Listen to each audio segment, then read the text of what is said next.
السلام عليكم ورحمة الله وبركاته اخواتنا وحبايبنا تانية ثانوي دفعة 2026. اهلا وسهلا بيك بعد طول انتظار. جه ميعادنا مع الفاينل ريفيجن ان شاء الله. جات لنا منكم مسجات كتير قوي احب اشكركم عليها. قبل ما نبدا في اي حاجه احب اشكركم على مجهودكم الكبير اللي بذلتوه معانا من اول السنه.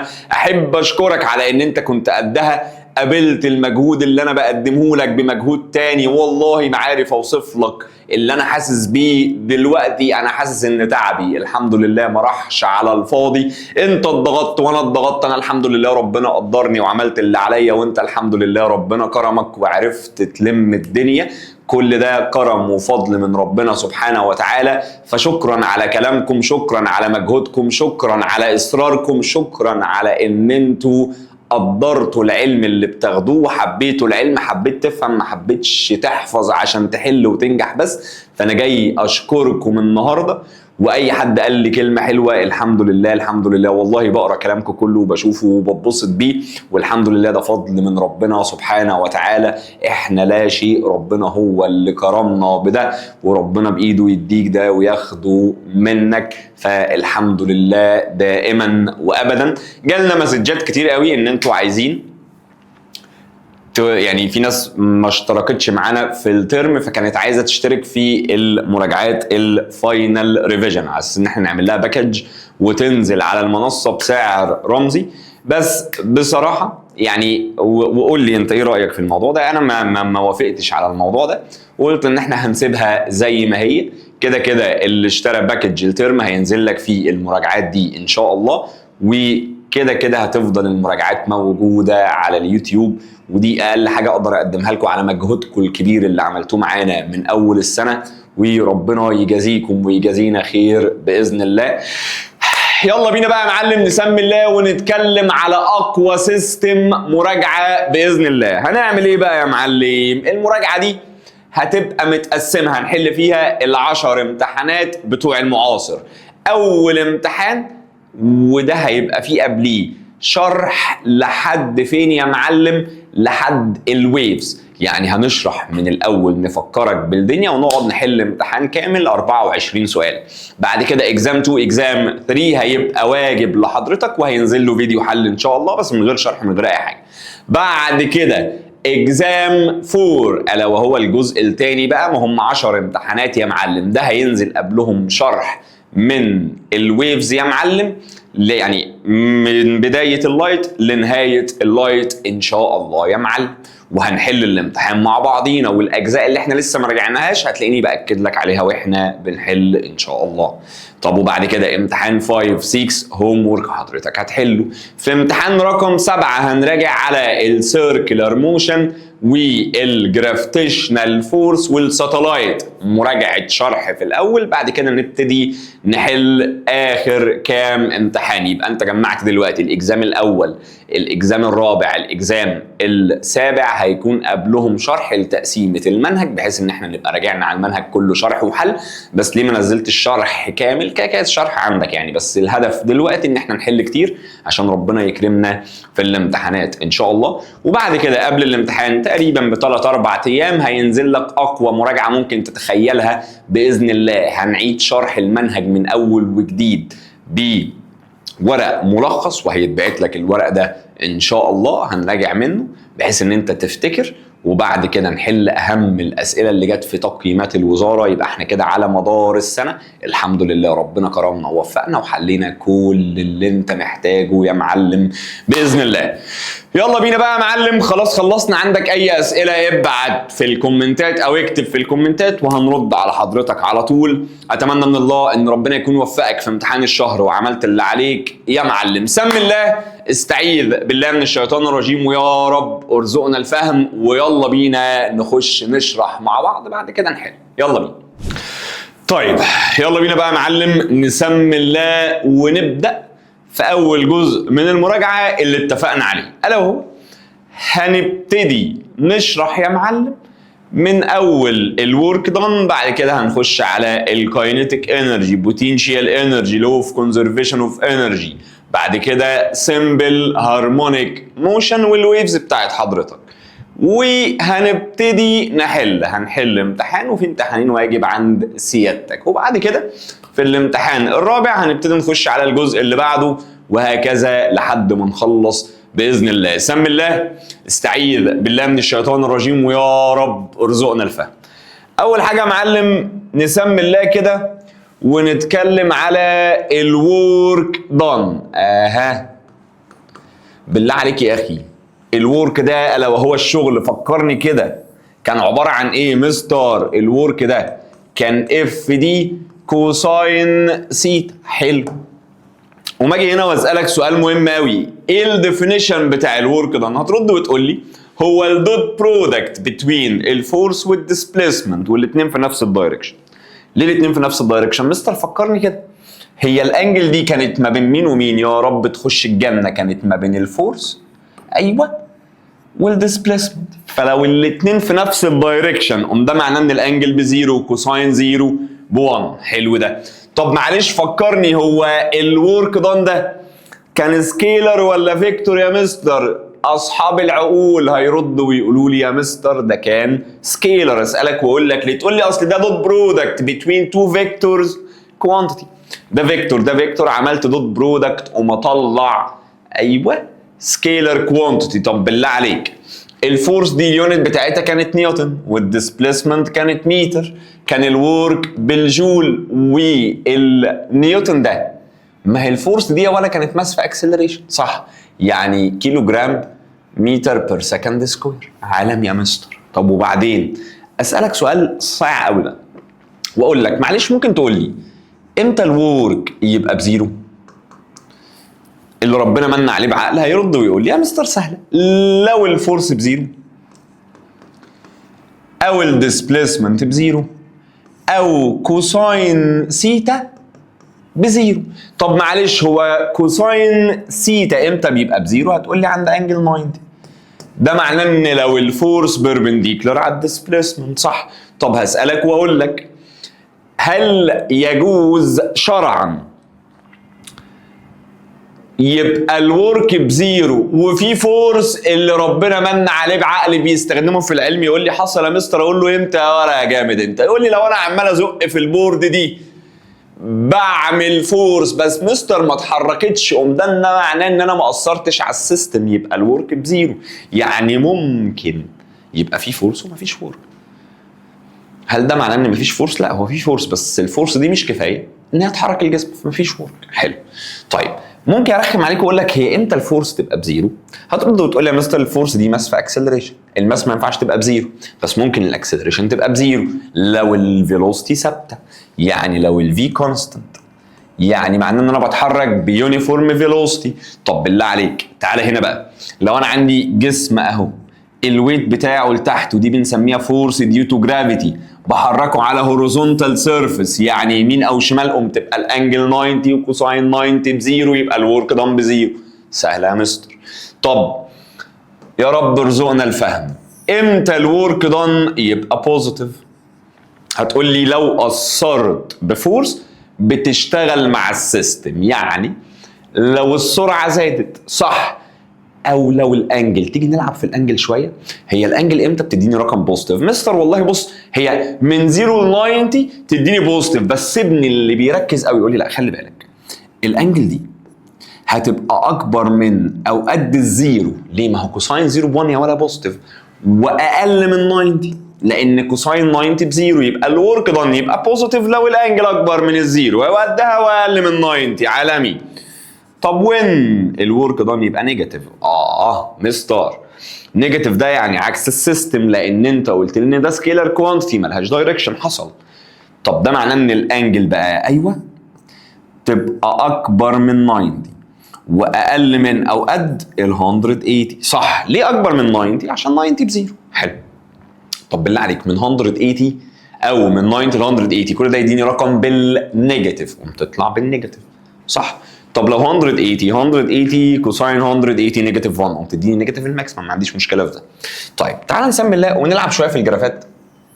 هم كام جراف هنا؟ مش كتير.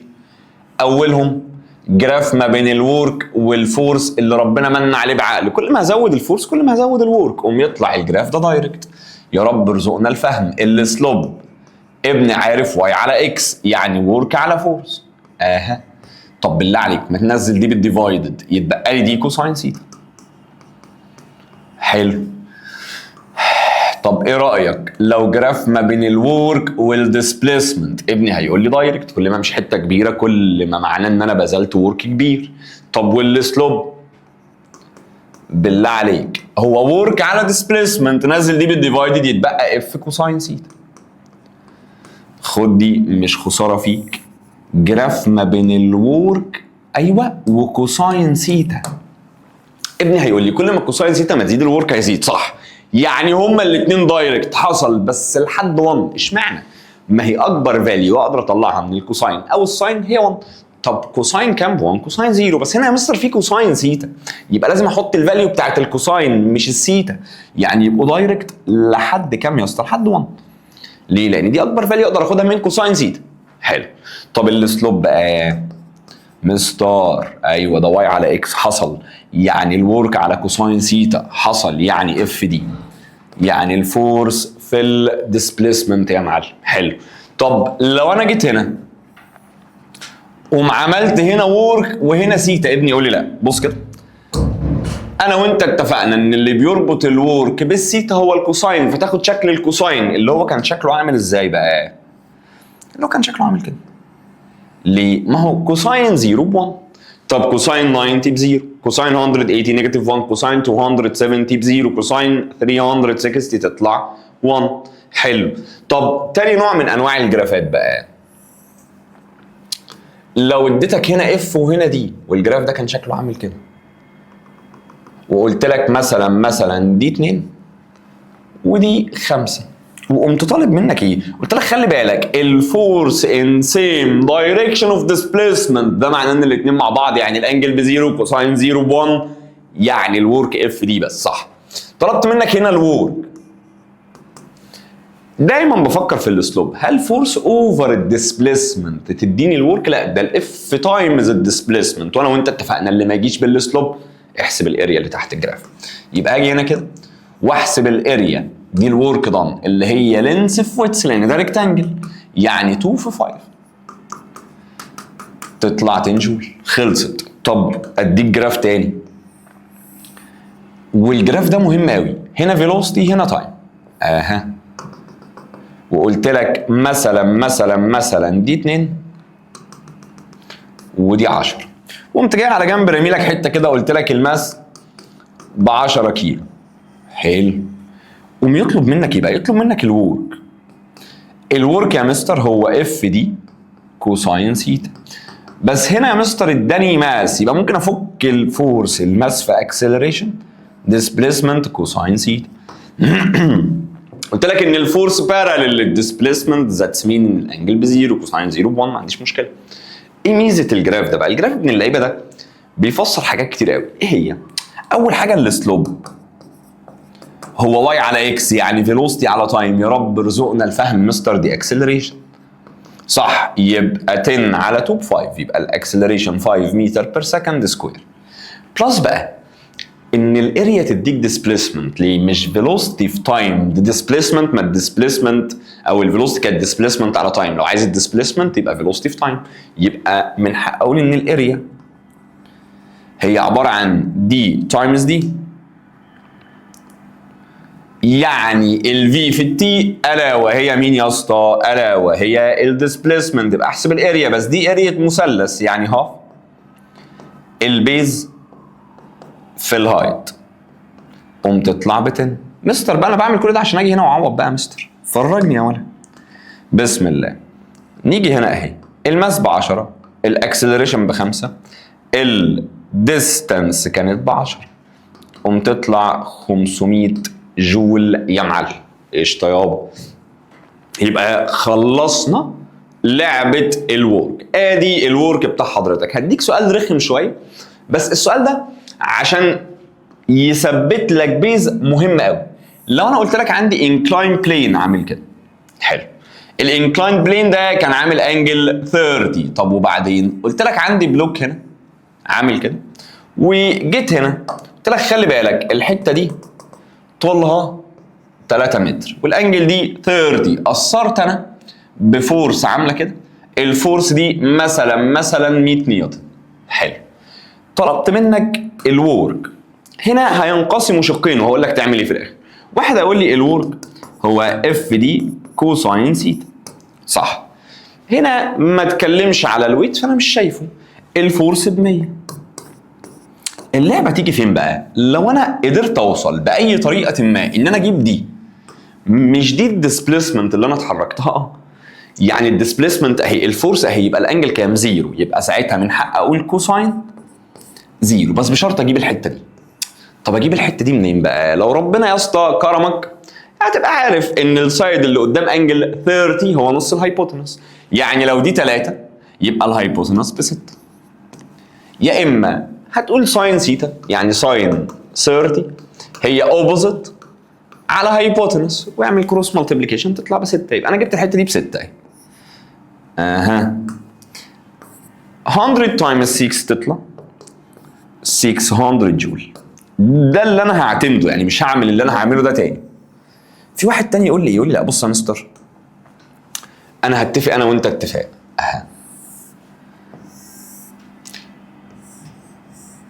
ادي البارتكل اهو. حلو. طب وبعدين هيقول لي الفورس دي ب 100. ماشي. وبعدين هيجي هنا ويقول لي بص يا مستر انا اتحركت لفوق الحته دي، لا كانت بكام متر يا اسطى؟ كانت ب 3 متر، وانا وانت اتفقنا يا مستر ان الحته دي ب 6 متر. حلو. هيقول لي ايه؟ هيقول لي لا انا هشغل دماغي. اقول له شغلها. يقول لي الورك هو اف دي كوساين سيتا. اقول له ماشي. يقول لي الفورس ب 100. حلو. يقول لي بص انا هاخد الديسبيسمنت دي اللي هي ب 3 متر، ما عنديش مشكله، اللي هي واي كانها هي دي يعني. ما هي دي هي اللي هي 3 متر يعني، بس تعالى نمسح الحته اللي فوق دي اهي. هقول له عادي هاخدها، ما هي دي هي دي. ويقول لي الفورس اهي، الديسبيسمنت اهي، الانجل ما بينهم بكام يا مستر؟ سهله، ما هي دي 30 يتبقى لي هنا 60. اقول له عادي. يقول لي انا هاخد الفورس ب 100، هاخد الديستانس ب 3 وهاخد الانجل ب 60 يعني كوساين 60. قوم يطلع ان الورك ده 300 في نص ب 150 جول. يقف يقول لي يا مستر انت هتشتغلني يا مستر هنا ب 600 هنا ب 150. اقول له يا ابني حبيبي الفورس دي جزء حركني في الاكس جزء حركني في الواي، صح؟ انت هنا خدت الورك اللي طلعك لفوق. طب هو ده طلع لفوق بس ولا اتحرك يمين كمان؟ اتحرك يمين كمان، يعني ده جزء من الورك. طب فين الورك التاني؟ اقول لك انا فين الورك التاني اللي انا بعمله ده مش هيتعمل بعد كده. هي اف دي كوساين سيتا، الفورس ب 100. طب ايه رايك بقى؟ ما انا كده يا مستر جبت الورك اللي طلعني لفوق. طب انا عايز اجيب بقى الحته دي. ايه رايك لو جبنا الديسبيسمنت دي؟ اجيبها ازاي؟ لا في مليون حل. اللي بيربط ما بين الاوبوزيت والادجيسنت تاني ممكن اقول تان 30 هي اوبوزيت على ادجيسنت واطلع الحته دي. يلا بينا. تطلع 3 روت 3. يقول لي لا انا هاخد دي. حلو. طب دي بكام يا عم؟ الديستانس دي ب 3 روت 3. طب ما ادي الديسبيسمنت اهي، ادي الفورس اهي، الانجل ما بينهم 30 يبقى كوساين 30. قوم تحسب دي بقى تطلع 450 جول. طب بالله عليك يا اخي عشان بس راجل كبير يعني، ما انا عملت هنا وورك حركني كده 450 طلعت لفوق 150. الورك دان توتال بقى يبقى بقد ايه؟ اصل هيبقى ب 600 والله العظيم. هعمل لهم بلس، يبقى الورك دان توتال هو 450 زائد 150 اللي هي 600 جول. هتقول لي بقى اعمل بقى سكوير روت لان ده سكيلر مش فيكتور فهتعمل لهم بلس. طب ايه بقى اللي يخليني اجري ورا كل ده رغم ان ربنا كرم عليا اهي؟ سهله والله العظيم سهله اهي. ماشي. اللي بعده كده يا معلم الحمد لله خلصنا الورك دان. اللي بعده كان عندي كام نوع ولا من انواع الانرجي؟ اوعى تقول لي 2. عندي انرجيز كتيره قوي، بس اللي عليا في المنهج هما 2: كاينيتيك انرجي وبوتنشال انرجي. يبقى تاني حاجه هنتكلم عليها الا وهي الكاينيتيك انرجي، طاقه الحركه، الا وهي هاف اديله ام في سكوير. عالمي يا مستر. طب بالمره طالما احنا شغالين، الماس دي اليونت بتاعتها كيلو جرام والفيلوسيتي متر بير سكند، بس مستر دي سكوير يبقى سكوير سكوير. طب ما دي اكنها نيوتن دوت متر، قوم تبقى دي جول. طب دي سكيلر ولا فيكتور؟ ابني هيقول لي سكيلر. اقول له ليه؟ يقول لي اصل دي سكيلر كوانتيتي، الفيلوسيتي لوحدها فيكتور بس عليها باور 2 تبقى سكيلر، يبقى سكيلر في سكيلر يديك سكيلر كوانتيتي. حلو، يبقى ده معناه يا معلم ان دي سكيلر كوانتيتي. طب وبعدين اللعبه تيجي فين يا مستر؟ اجي هنا واقول لك امتى الكاينيتيك انرجي تبقى بزيرو؟ ابني هيرد ويقول لي لو الفيلوسيتي بزيرو. اصل ما فيش حاجه يا مستر اسمها الماس بزيرو، يعني لو انا واقف طاقه الحركه اللي معايا بزيرو حبيبي. طب التركيه اللي بعدها تيجي في الفيلوسيتي، بالله عليك لو الفيلوسيتي زادت الدبل. مستر انا عارف ان الكاينيتيك انرجي دايركت مع الفيلوسيتي سكوير، الفيلوسيتي زادت الدبل الكاينيتيك انرجي زادت الدبل. اقول لك حسبي الله ونعم الوكيل فيك. اسالني قول لي ليه؟ ولا الكاينيتيك انرجي دايركتلي بروبورشنال مع السكوير بتاع الفيلوسيتي، يعني لو الفيلوسيتي زادت الدبل عليها باور 2 يعني الفيلوسيتي سكوير هتزيد 4 مرات. طب ما الكاينيتيك انرجي دايركت مع الفيلوسيتي سكوير، قوم الكاينيتيك انرجي تزيد 4 مرات. ده لان الكاينيتيك انرجي دايركتلي بروبورشنال مع الفيلوسيتي سكوير، يبقى الفيلوسيتي لو زادت مرتين حط باور 2 4 يبقى الكاينيتيك انرجي زادت 4. طب ينفع اسالك سؤال رخم؟ هو يا مستر ممكن يقول لي الكاينيتيك انرجي زادت 4 مرات، ده معناه ان الفيلوسيتي زادت ازاي؟ هو لو انا عايز اجيب الفيلوسيتي بس هحط هنا روت هنا روت، قمت تلاقي ان الفيلوسيتي دايركتلي بروبورشنال مع روت الكاينيتيك انرجي. لو دي زادت 4 مرات دي تحت الروت تطلع بره الروت ب2 يبقى الفيلوسيتي زادت مرتين. طب لو الكاينيتيك انرجي زادت 3 مرات يبقى الفيلوسيتي زادت روت 3. حلو. انما هنا كان الموضوع اسهل، يعني قال لي ان الفيلوسيتي زادت الدبل فالكاينيتيك انرجي هزيد 4 مرات. ده معناه ان كاينيتيك انرجي 2 هي 4 كاينيتيك انرجي 1. ذوي الهمم بيسالني سؤالين، يقول لي increased 2 او increased by كام تايمز؟ increased 2 انا وصلت ل4. طب انا زدت بكام؟ انا كنت كاينيتيك وصلت ل4 يبقى انا زدت ب3 تايمز. قشطه. طب بالله عليك الكاينيتيك انرجي والماس دايركت، يبقى الكاينيتيك انرجي دايركتلي بروبورشنال مع الماس. لو الماس زادت الدبل المنطق الكاينيتيك انرجي هتزيد الدبل، يبقى increased 2 وصلت ل2. طب زدت بكام؟ زدت ب1. حلو. طيب بعده شويه جرافات بقى. اول جراف ما بين الكاينيتيك انرجي والفي سكوير. انا عارف ان الكاينيتيك انرجي دايركتلي بروبورشنال مع السكوير بتاع الفيلوسيتي، يطلع شكله عامل كده. يا رب ارزقنا الفهم. السلوب واي على اكس يعني كاينيتيك انرجي على في سكوير. طب ما تنزل دي بالديفايدد يتبقى نص ام. حلو. طب ايه رايك لو هنا كاينيتيك انرجي وهنا فيلوسيتي بس انا دايركت مع الفيلوسيتي سكوير، هل لو الفيلوسيتي زادت الدبل الكاينيتيك انرجي هتزيد الدبل؟ لا، قوم يطلع نون يونيفورم شبه الفانكشن باور 2. طب وهنا مفيش سلوب لان السلوب بيتغير. طب لو طلبت منك جراف ما بين الكاينيتيك انرجي والماس، ابني هيقول لي دايركت. كل ما الماس ما تزيد هحتاج كاينيتيك انرجي اكبر عشان احركها بنفس السرعه. يبقى السلوب عالمية اللي بتقول واي على اكس. قشطه. يبقى الكاينيتيك انرجي على الماس كاينيتيك انرجي على ماس يبقى هاف في سكوير. قشطه يلا. طب وبعدين يا مستر عندنا ايه تاني في الكاينيتيك انرجي عشان كده الموضوع بقى رخم؟ هل في رولز تانية اقدر احسب منها الكاينيتيك انرجي؟ حصل، الا وهي الورك دان. ماله؟ هو لو انا عندي ستاتيك اوبجكت الا وهو جسم ساكن يعني طاقه الحركه بزيرو زقيته بقى ب 100 جول. مستر انا كنت زيرو وصلت ل 100 جول، مين اللي اداك ال 100 جول دول؟ انا. يبقى الورك دان بتاعنا هو اللي عمل لك فرق في الكاينيتيك انرجي، هو اللي اثر على السيستم وادى لزياده طاقه الحركه للسيستم. يبقى الورك دان هو التشينج اللي حصل في الكاينيتيك انرجي. يا رب تخش الجنه. الورك دان اهو تشينج الكاينيتيك انرجي، ده اللي هو كاينيتيك انرجي 2 ماينس كاينيتيك انرجي 1. لو سرعت هيبقى طاقه الحركه الثانيه اكبر من الاولى، يبقى انا اثرت مع السيستم الورك دان يطلع بوزيتيف. انما لو بطأت يبقى كاينيتيك انرجي 2 اقل من 1 يبقى الورك دان يطلع نيجاتيف لان انا اثرت عكس السيستم. ولو دوست فرامل ببطأ يبقى ورك دان عكس السيستم. قشطه. طب بالله عليك كاينيتيك انرجي 2 دي هي هاف ام في سكوير ماينس هاف ام في سكوير. مستر هو انت ليه ما حطيتش ام 1 وام 2؟ حبيبي ده نفس الاوبجكت يعني نفس الماس، ما عنديش مشكله.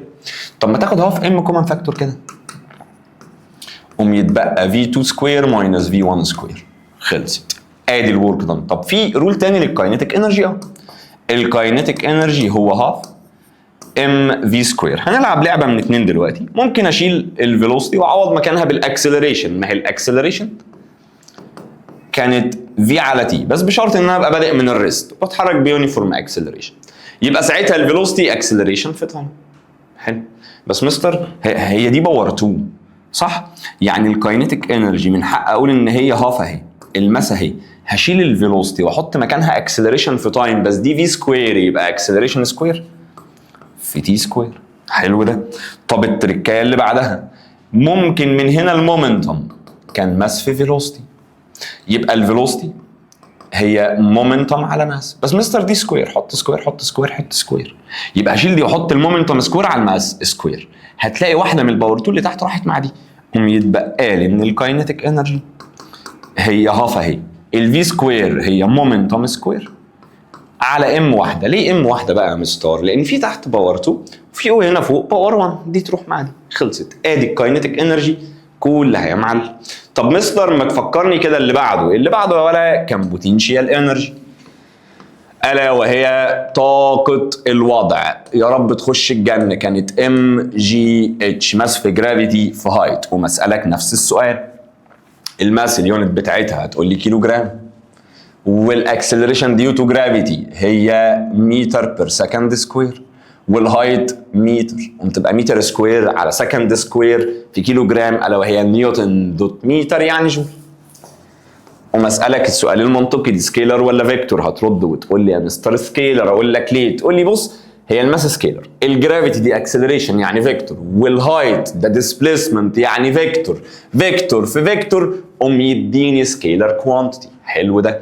طب ايه الفاكتورز اللي بتافكت على البوتنشال انرجي ماس في جرافيتي في هايت؟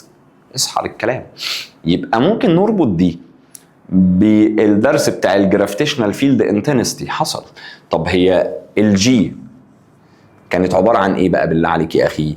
كانت الجي في الام على ار سكوير. دي كانت اليونيفرسال جرافيتيشنال كونستانت، دي ماس البلانيت او ماس الكوكب، ده بعد الاوبجكت عن سنتر البلانيت بتاع حضرتك. يبقى ده معناه ان لو مسكت جسم ورفعته لفوق الجرافيتي بتتغير، بس ده لما بخرج بره الكوكب بكتير يعني. فدي ممكن تاثر على دي وتاثر على البوتنشال انرجي، ما عنديش مشكله. طب كل ما الريديوس ده بيزيد، كل ما ايه اللي يحصل للجرافيتي؟ الجرافيتي بتاعت حضرتك هتقل. حلو كده، حلو كده. بس مش هيلعب معاك اللعبه دي يعني، بس ايه، حطها في دماغك ان كيس ان هو حب يرخي. حلو. طب بالله عليك، امتى البوتنشال انرجي تبقى بزيرو؟ مفيش حاجه اسمها ماس بزيرو ولا جرافيتي بزيرو. الجرافيتي بتبقى بزيرو ده عند السنتر بتاع الارض، وده مش موجود. انما لو الهايت بكام يا اسطى؟ بزيرو. طب الهايت ده باخده منين؟ باخده من الايرث سيرفيس، يعني ده السيرفيس اهو. طلعت لفوق هيبقى الاتش بوزيتيف، نزلت لتحت يبقى الاتش نيجاتيف، سبته على الارض يبقى مفيش بوتنشال انرجي، يبقى البوتنشال انرجي بتاعت حضرتك بزيرو. حلو يا مستر. طب وعندنا ايه تاني بالله عليك؟ لو جيت قلت لك ان الهايت زاد الدبل، طب ما هي دايركت مع الهايت، يبقى البوتنشال انرجي هتزيد الدبل. طب لو قلت لك ان الماس زادت الدبل، ده معناه ان البوتنشال انرجي هتزيد الدبل، بس بشرط يبقى الاذر فاكتورز از كونستنت. طب لو الجرافيتي زادت الدبل، ده معناه ان البوتنشال انرجي هيزيد الدبل، وانا وانت اتفقنا ان الجرافيتي مش ثابته ومن حقه يغيرها لو انا اتحركت من كوكب لكوكب تاني، ما عنديش مشكله. بس خلي بالك، لو بصيت نظره طالب علم هلاقي ان هنا في ماس في جرافيتي. طب مستر ما دي الفورس ديو تو جرافيتي، يعني من حق اقول ان البوتنشال انرجي هي الفورس بتاعت الجرافيتي الا هي الويت في الاتش. طب هو انا لو جبت اوبجكت وحركته من كوكب لكوكب تاني، هل الماس تتغير؟ لا، بس الويت يتغير، ان هو بيديبند على الجرافيتي والجرافيتي بتتغير. طيب لو جيت هنا وقلت لك بقى تعالى نلعب شويه في الجرافات.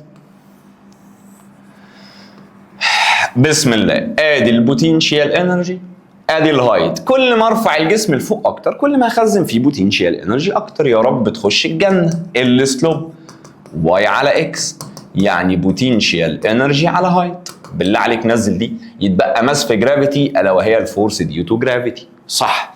طب ايه رايك لو اديتك هنا بوتنشال انرجي واديتك هنا فورس ديو تو جرافيتي؟ هترد وتقول لي والله يا مستر الاثنين دايركت. طب والسلوب هو واي على اكس، يعني البوتنشال انرجي على الفورس ديو تو جرافيتي اللي هي ماس في جرافيتي ما بنكتبهاش ويت عشان ما تتلخبطش ما بينها وما بين الورك. نزل دي ديفايدد يتبقى اتش. يبقى السلوب هنا بيعبر عن الهايت. هل في رولز تانية نقدر نحسب بيها البوتنشال انرجي حصل الا وهي ايه يا مستر؟ لو انا عندي اوبجكت على الارض يعني اتش بزيرو مش متخزن جواه بوتنشال انرجي، صح؟ لو مسكته رفعته لفوق هيتخزن جواه بوتنشال انرجي. رفعته لفوق بقى معاه 10 جول. مين اللي اداله 10 جول؟ انا. يعني من حق اقول ان الورك دان هو تشينج البوتنشال انرجي، صح؟ طب وتشينج البوتنشال انرجي هو بوتنشال انرجي 2 ماينس بوتنشال انرجي 1، يعني ام جي اتش ماينس ام جي اتش. يا رب تخش الجنه نفس الماس نفس الجرافيتي، لان هي ما بتتغيرش برقم كبير قوي، انما الهايت اللي هيتغير. يبقى اتش 2 ماينس اتش 1، يبقى من حق اقول ام جي افتح براكت اتش 2 ماينس اتش 1، يعني ده اللي تشينج اللي حصل في الاتش. يعني ممكن اقول لك ام جي دلتا اتش. قشطه قشطه. ادي البوتنشال انرجي كاينيتيك انرجي ورك دان. روق شويه عشان نخش على البورد الرابعه الا وهي لو اوف كونزرفيشن اوف انرجي وازاي احول من دي لدي يا معلم. يلا بينا يلا بينا يا معلم، نسمي الله ونخش على الجزء الرابع الا وهو لو اوف كونزرفيشن اوف انرجي. ماشي يا معلم. لو اوف كونزرفيشن اوف انرجي ده قانون بقاء الطاقه. قال لك ان الانرجي نيفر بي ديسترويد ولا كرييتد من العدم، يعني ما اقدرش اخلي الانرجي تختفي او اولدها من العدم، هي بتتحول من شكل لشكل تاني طبقا لان احنا خدنا الكاينيتيك انرجي والبوتنشال انرجي. فاحنا هنلعب في ازاي احول من كاينيتيك انرجي لبوتنشال انرجي ومن بوتنشال انرجي لكاينيتيك انرجي. حلو ده. تعال بقى نسمي الله ونفتكر انا وانت شويه. لو انا واقف هنا اهو على الارض وماسك جسم اهو، بفرض ان الهايت بزيرو، ومن المنطق بيقول ان البوتنشال انرجي بزيرو، ما خزنتش فيه حاجه، قمت ماسكه راميه لفوق. طب انا كده اديته انرجي اسمها كاينيتيك انرجي لان هو اتحرك. طب بالله عليك طول ما انا طالع لفوق السرعه بتقل لحد ما هيقف، يبقى ده معناه ان اكبر كاينيتيك انرجي كانت ات مومنت اوف ريليز، يعني لحظه الانطلاق الكاينيتيك انرجي دي بتبقى اسمها كاينيتيك انرجي ماكسيمم مثلا يا عم 10 جول. طب والميكانيكال انرجي كانت البلس بتاعه، يبقى 0 بلس 10 قمت تطلع 10 جول. حلو. بالله عليك هيفضل يطلع لفوق يطلع لفوق يطلع لفوق يطلع لفوق، بعد كده بيقف عند حاجه اسمها ماكسيمم هايت. وات از ذا مينينج اوف ماكسيمم هايت براذر؟ يعني اكبر هايت انا وصلت له. هو اكبر هايت انا وصلت له ده بستنتج عنه ان انا وقفت ليه؟ ما هو لو في يلا هايت اكبر كان زماني كملت، لكن طالما ده اكبر هايت يبقى ده معناه ان انا عند النقطه دي انا وقفت، يبقى السرعه بتقل لحد ما اوصل لهنا تبقى السرعه بزيرو. ده معناه ان طاقه الحركه بزيرو، انما البوتنشال انرجي وصلت لاعلى فاليو ليها اللي هي 10 جول. يبقى وانا طالع فانا بحول من كاينيتيك انرجي لبوتنشال انرجي، والمنطق بيقول لك ان الميكانيكال انرجي هتفضل ب 10 ما هي ثابته. حلو. يعني وانا طالع الكاينيتيك انرجي بتقل والفيلوسيتي بتقل والبوتنشال انرجي بتزيد، ما عنديش مشكله، يبقى انا بحول من كاينيتيك انرجي لبوتنشال انرجي. طب مثلا لو قلت لك ان اتش ماكسيمم ده مثلا يا عم 10 متر، كمان شويه هتبتدي تنزل لتحت. طب وهي نازله لتحت الهايت بيقل، يعني البوتنشال انرجي بتقل، قوم ترجع ترد معاك تاني كاينيتيك انرجي، ما هي بتتحرك. طب ايه رايك لو انا نزلت من فوق 5 متر؟ ما هو المنطق بيقول لك لو دي 5 متر ودي 5 متر ما هي كلها 10، يبقى انا عند نص الهايت. عارف عند نص الهايت ايه اللي بيحصل؟ بتلاقي الاثنين قد بعض. طب هي الميكانيكال انرجي بكام؟ ب 10. قوم تلاقي ان هنا كده البوتنشال انرجي قد الكاينيتيك انرجي، كل واحده فيهم ب 5 جول. ده لان الميكانيكال ثابته بكام يا اسطى؟ الميكانيكال ثابته ب 10 جول. طب ينفع اسالك سؤال؟ هو لو انا نزلت من هنا 2.5 متر المنطق بيقول البوتنشال انرجي هو الهايت بعيد عن الارض، يعني لو دي 2.5 يبقى هنا 7.5. طب يا رب ارزقنا الفهم، مش البوتنشال انرجي هي ام جي اتش؟ دول ثابتين. ال10 دي جت نتيجه هايت ب 10 متر، دلوقتي الهايت بقى 7.5 يعني 3/4، يبقى ده معناه ان البوتنشال انرجي وصلت ل 3/4 الماكسيمم اللي هي 10. لما انزل هنا يبقى انا قلت ربع، يتبقى لي 7.5. يبقى عند النقطه دي البوتنشال انرجي 7.5 جول. طب ما ده معناه ان الكاينيتيك انرجي 2.5 جول، يبقى نقصان البوتنشال انرجي رد معايا كزياده في الكاينيتيك انرجي. حلو. طب ايه رايك لو انا عند النقطه دي هنا كده ان انا نزلت من فوق 7.5، المنطق بيقول لك هيتبقى لك تحت 2.5. يعني انا دلوقتي عند ربع الهايت لان انا ببص على الهايت اللي تحت. طب ده ربع الهايت يعني ربع البوتنشال انرجي ماكسيمم، يعني ربع ال10 يطلع 2.5. يبقى البوتنشال انرجي عند اللحظه دي ب 2.5 جول. طب ما منطقي يبقى الكاينيتيك انرجي 7.5 جول. حلو. استنتج من ده بقى حاجه مهمه قوي بالله عليك يا اخي، هل من حق خيال المريض يقول لي ان تشينج الكاينيتيك انرجي او تشينج البوتنشال انرجي هو تشينج الكاينيتيك انرجي؟ لا، ده حرام. ليه حرام بقى؟ يلا هو من هنا لهنا اللي حصل للكاينيتيك انرجي قلت 2.5. طب ودي زادت، ما انا وانت اتفقنا ان نقصان الكاينيتيك انرجي بيظهر على شكل زياده في البوتنشال انرجي، قوم لازم اجي هنا واحط نيجاتيف. ليه بقى؟ مش من هنا دي نقصت يعني 7.5 ماينس 10 يعني نيجاتيف 2.5، احط نيجاتيف عشان نيجاتيف يبقى بوزيتيف، يبقى دي 2.5. يبقى نقصان البوتنشال انرجي بيظهر على شكل زياده في الكاينيتيك انرجي، ونقصان الكاينيتيك انرجي بيظهر على شكل زياده في البوتنشال انرجي. ما عنديش مشكله في ده. لو انا ابتديت ادرس الجسم ده وهو طالع لفوق، كل ما الهايت ما بيزيد كل ما البوتنشال انرجي بتزيد. يبقى لو في هنا هايت اهو ودي هنا بوتنشال انرجي هتلاقيها دايركت عماله بتزيد.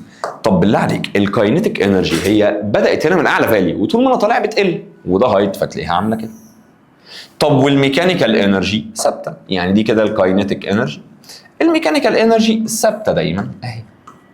طب ايه رايك لو صعبتها شويه وقلت لك انا عايزه وهو طالع وهو نازل بس مع التايم؟ بالله عليك البوتنشال انرجي بدات من الزيرو زادت وصلت للماكسيمم، بعد كده قلت تاني وصلت للزيرو، قمت تلاقيني وانا طالع لفوق البوتنشال انرجي بتزيد بعد كده تقل. حلو. طب دي كده البوتنشال انرجي مع التايم. ايه رايك في الكاينيتيك انرجي بقى؟ الكاينيتيك انرجي بدات من الماكسيمم حلو وقلت لحد ما وصلت للزيرو ورجعت تاني ردت للماكسيمم لان انا طلعت وقفت وقمت نازل تاني. طب والميكانيكال انرجي والله ثابته دايما.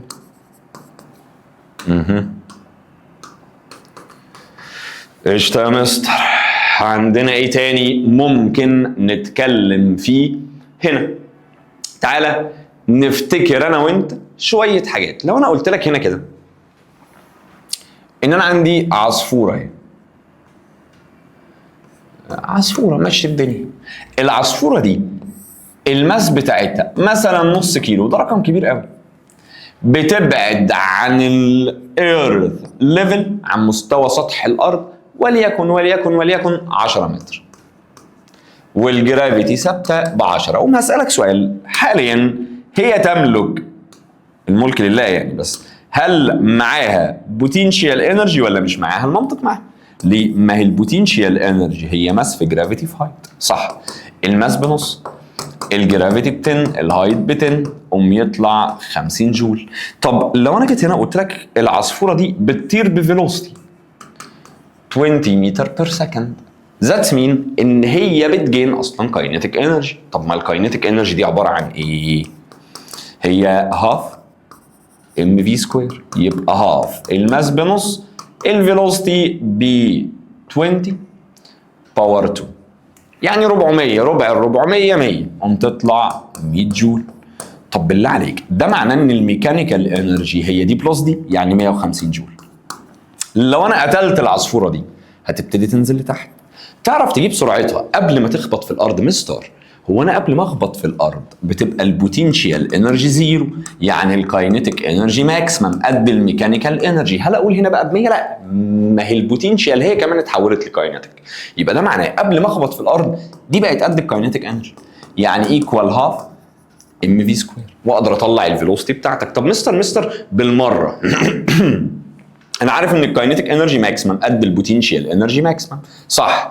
يبقى هاف ام في ماكسيمم سكوير ايكوال ام جي اتش ماكسيمم. شيل الام مع الام، عايز اجيب الفي ماكسيمم ودي دي بال2 هنا وخد روت، قمت تلاقي ان الفيلوسيتي ماكسيمم هي روت 2 الجرافيتي في اتش ماكسيمم. حلو، ده معناه ان لو رميت فيل ورميت قلم الاثنين من الدور العاشر في نفس المكان، مين ينزل الاول؟ بفرض طبعا ان مفيش اير ريزيستنس، الاثنين يوصلوا لبعض، لان الرول بتاع الفي ماكسيمم قبل ما اخبط مش بيدبند على الماس يا معلم. حلو، طب ينفع اسالك سؤال رخم؟ لو انا طلعت فوق مبنى المبنى ده طوله 10 متر، حلو، وفي مره كان معايا كوره، الكوره دي يا معلم مثلا الماس بتاعتها ب 1 كيلو جرام، ده معناه ان هي معاها بوتنشال انرجي. حلو، البوتنشال انرجي ام جي اتش، الماس ب 1، الجرافيتي ب 10، الهايت ب 10، قوم يطلع 100 جول. ايه اللي حصل بقى؟ في مره رميتها لفوق، في مره رميتها لتحت، يعني في مره هنا كده وانا واقف فوق المبنى ده قمت ماسك الكوره دي ورميتها لفوق مثلا بفيلوسيتي 10 متر بير سكند، وفي مره تانيه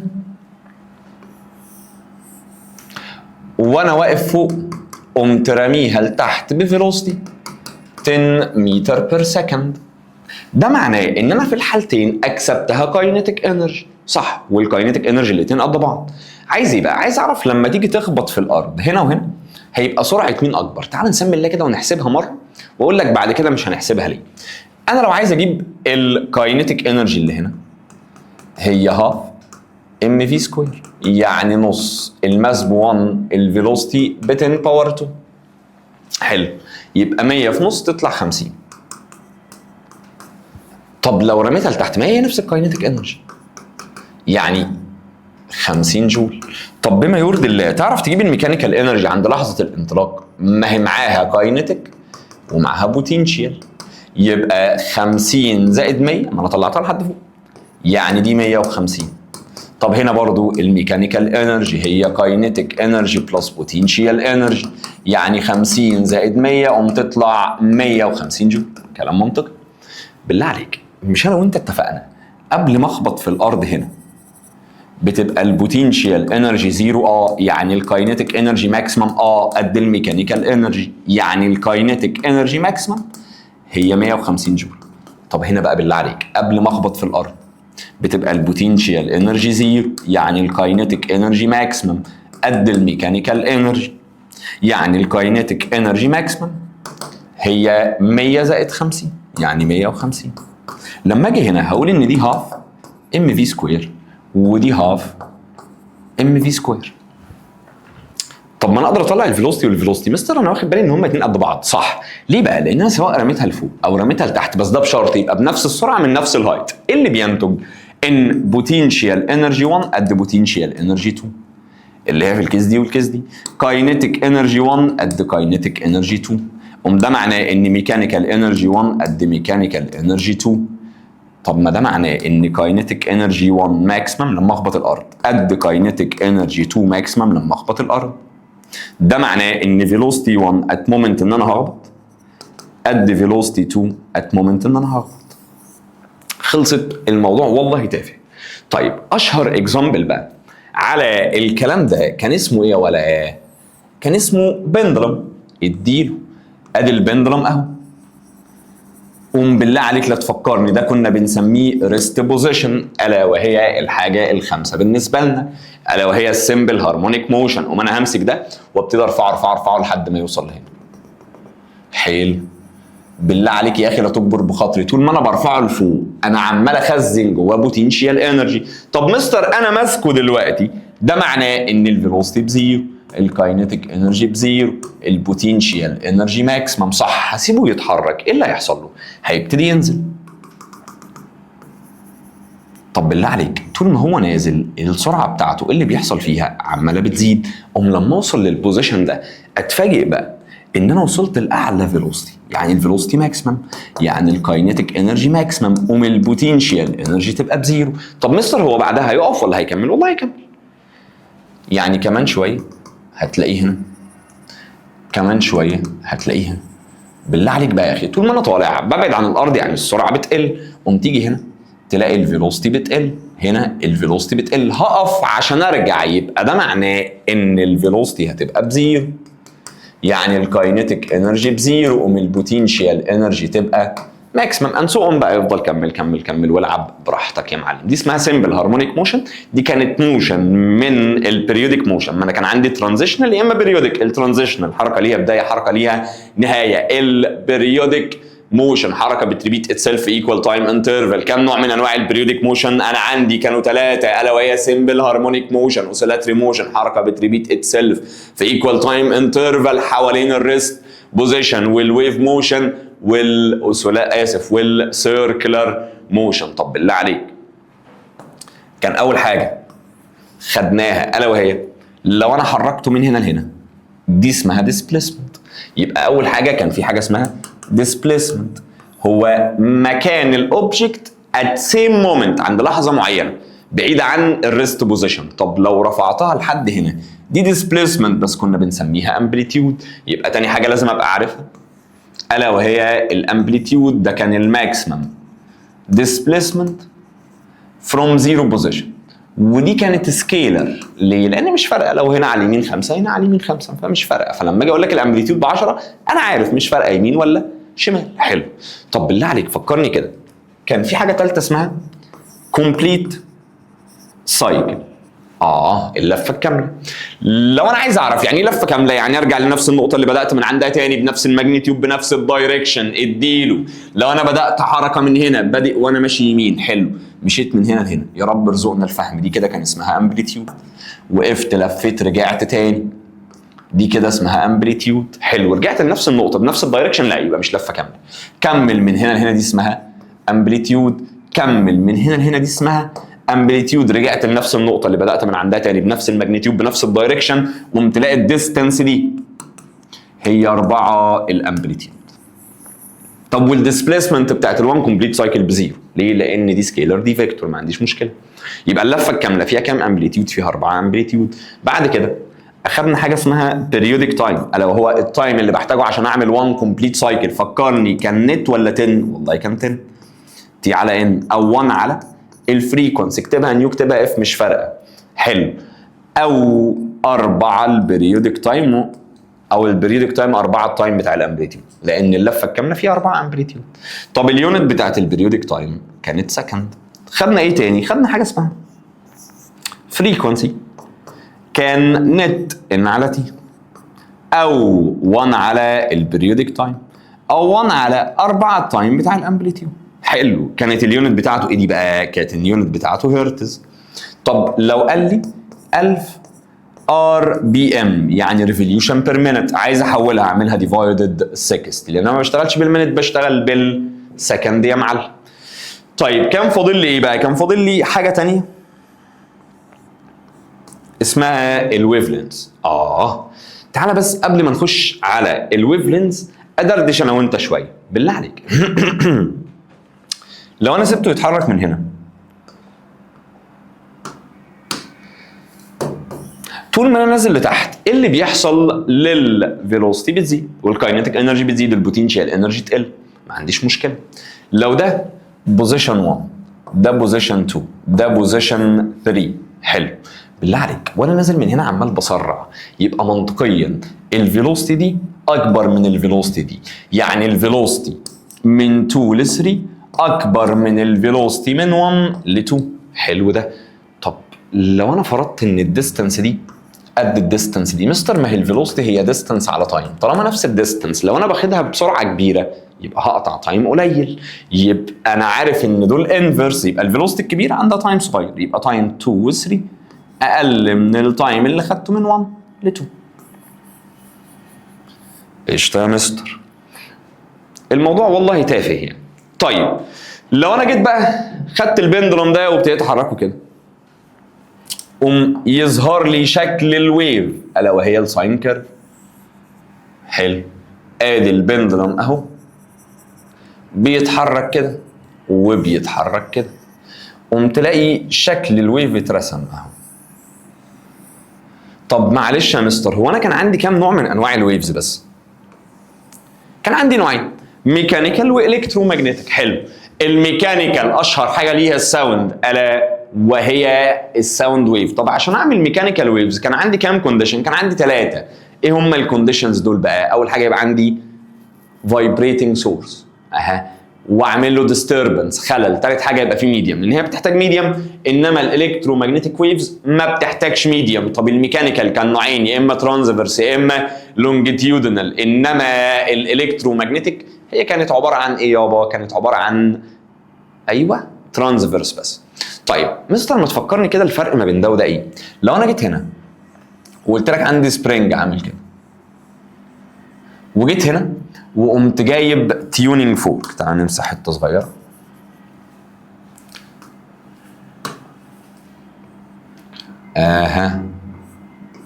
وربطت التيونينج فورك هنا كده، وجيت هنا قمت جايب السبرينج وربطت التيونينج فورك فيه كده. حلو، بالله عليك يا اخي التيونينج فورك دي لما هتتحرك لفوق ولتحت، انما دي هتتحرك يمين وشمال. يبقى بالله عليك دي كاني ماسك السلك وعمال ارفعه لفوق ولتحت، يبقى دايركشن الفايبريشنز بتاعت الموليكيولز اهي. طب والويف بروباجيشن لقدام، قمت تلاقي الانجل بكام؟ ب 90. قوم ده يعمل ترانسفيرس ويف، قمت تلاقي ان دي عماله تطلع وعماله تنزل، كانت بتتكون من كريست وترف. حلو، انما هنا بقى انا عمال ازق لقدام، يعني الفايبريتنج بتاع الموليكيولز يمين وشمال. طب والويف بروباجيشن يمين يعني بارالل، دي كانت بتعمل لونجيتيودنال، يعني كمان شويه هتلاقي حته مضغوطه، حته ثانيه بعيده عن بعض، حته مضغوطه، حته ثانيه بعيده عن بعض، كانت بتتكون من كومبريشن وراريفاكشن، كومبريشن وراريفاكشن. حلو ده، يبقى دي اللونجيتيودنال دي الترانسفيرس. في اللونجيتيودنال حركه الفايبريتنج بتاع الموليكيولز بيربنديكولار على دايركشن الويف بروباجيشن، انما في اللونجيتيودنال حركه الموليكيولز باراليل لدايركشن الويف بروباجيشن. طب والالكترومagnetic من اسمها كانت بتتكون من 2، الكتريك فيلد ومagnetic فيلد. يا رب ارزقنا الفهم، الاثنين كانوا بيربنديكولار على بعض، بيربنديكولار على دايركشن الويف بروباجيشن. هنتكلم عليها باستفاضه كمان شويه. حلو، طب فكرني كده بقى يا مستر، الويف لينس ده كان طول لفه كامله، يعني دي كده طول لفه كامله، ده اسمه ويف لينس. طب من هنا لهنا كان اسمه ويف لينس، يعني الويف لينس ده كان الديستانس بين تو سكسيسيف كريست او تو سكسيسيف تراف، تو سكسيسيف كومبريشن او تو سكسيسيف راريفاكشن او تو سكسيسيف بوينت. بص ويف لينس ويف لينس ويف لينس ويف لينس، تو سكسيسيف بوينت هاف ا سيم فيز. يعني الويف لينس ده طول لفه كامله، او الديستانس بين تو سكسيسيف كريست، تو سكسيسيف تراف، تو سكسيسيف بوينت هاف ا سيم فيز يا معلم، ده اسمه ويف لينس. طب معلش ما هي دي كمان لفه اهي، يعني ده ويف لينس. لو ربنا من عليك بعقل وقلت لك الحته دي كلها طولها 10 متر، ومن المنطق هيقول لي طول اللفه الواحده 5. عملت ايه يا ولا يا جامد انت قلت 10 على 2، يعني الديستانس على الان. مستر طب ما ده الويف لينس اهو والله، اكس على ان، خلصت. طب بالمره مستر انا عارف ان التايم ده كان اسمه بيريودك تايم وده كان اسمه بيريودك تايم، يعني التايم ده كله 2 البيريودك تايم صح. طب الفيلوسيتي كانت ديستانس على تايم. طب مستر ما الديستانس دي 2 ويف لينث صح، والتايم ده 2 البيريودك تايم صح، ما تشيل يا مستر ال2 مع ال2 عالمي، وتيجي هنا الويف لينث 1 على البيريودك تايم ده الفريكونسي. ادي اخر رول اخذنا، الا وهو ان الفيلوسيتي هي الويف لينث في الفريكونسي. طب مستر ما تفكرني كده، انت لسه قايل لي دلوقتي ان الفيلوسيتي هي الويف لينث في الفريكونسي. الالكترومagnetic ويفز انا وانت اتفقنا هي ويف بتتكون من الكتريك فيلد ومagnetic فيلد. كان في حاجه اسمها الكترومagnetic سبيكتروم، سبيكتروم كامل، مجال كامل في النص بيتخلله الفيزبل لايت اللي هو روي جيبف.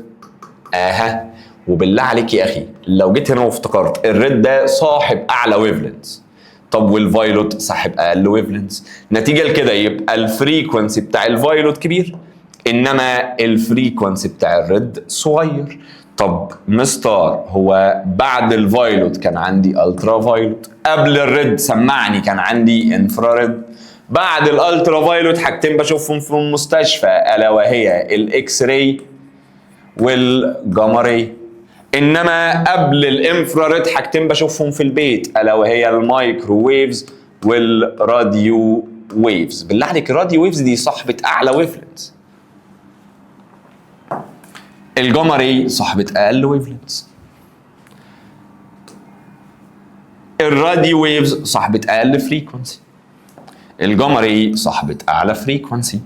ده معناه ان وانا ماشي من هنا لهنا، يا رب يرزقك الفهم يا ابني، هتلاقي ان الويف لينس بيقل والفريكونسي بيزيد. قوم تلاقي في الاول طول الويف كبيره، بعد كده تبتدي تقل لان الفريكونسي بيزيد. ده لان الفيلوسيتي دي بقى كانت مالها؟ كانت ثابته ب 3 تايمز 10 باور 8 متر بير سكند.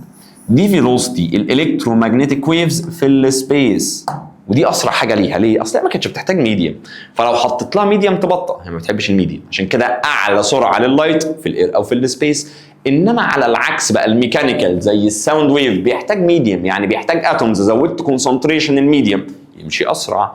انما الالكترومagnetic ويفز هم كومن ان الفيلوسيتي بتاعتهم ثابته في السبيس، انما ايه اللي خلانا نرتبهم؟ هو الفرق في الويف لينس والفريكونسي بتاع حضرتك يا معلم. ده كده كان باستفاضه كل اللي مطلوب تبقى فاهمه في اول جزئيه. احنا خلاص الجزء الجاي هنخش في اللايت ونقفل الدنيا لحد السيركلر موشن، واللي بعده هنخش في السيركلر موشن. خلصنا، تعالى بقى نسمي الله ونبدا نحل. او استنى ولا في تركايه اوعى تتسوح فيها ولا ايه هي. بسم الله. لو انا جيت هنا 1 2 3 حبه حلوين اهو، بسم الله.